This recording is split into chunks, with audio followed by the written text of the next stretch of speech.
Hi, this is Sunila and today we are going to discuss parallelism, which is very important when you are solving your reading and writing module of the PTE test.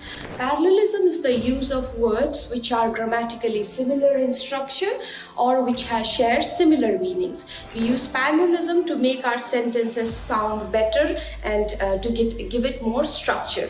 Now, if you look at this example, you will understand what parallelisms are. So look at this sentence. She likes singing and dancing. Both singing and dancing are in the ing form. So both are gerunds. So they share the same grammatical structure. That's why we've placed them side by side. Another example of parallelism is based on word meanings. So if you look at this sentence, it says she is both intelligent and hardworking. Although hardworking and intelligent have different grammatical structure, both words are connected because both words are adjectives describing the qualities of a person.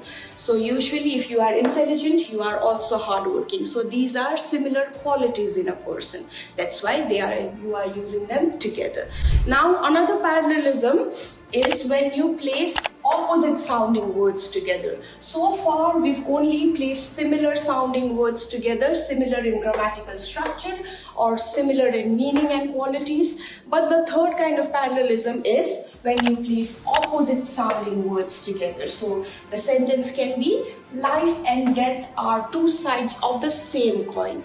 Other examples of parallelisms like this would be happiness and sorrow, light and darkness, sickness and health. So this type of parallel structure is called a juxtaposition. So you juxtapose or you put two separate sounding words together to highlight the difference between them even more.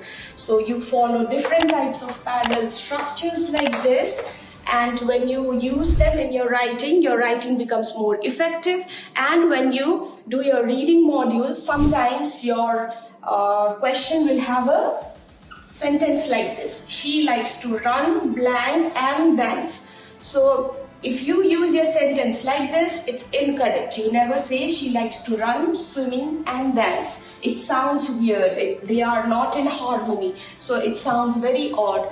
So sometimes you will have a blank and four options of the same word: swimming, swam, swims, and swim. So you have to choose the correct order, the correct word which fits with the rest of the components in the sentence. So you'll have to choose she likes to run, swim, and dance, not swimming, swam, or swim. So this is the correct option. Why? Because you are matching the answer with the other components in the sentence. So when you are doing your reading fill in the blanks, make sure that the blank that you fill with matches with the rest of the words in the sentence.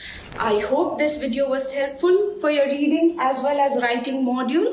So remember, whenever you are solving questions or when you are doing your written answers, you follow a parallel structure.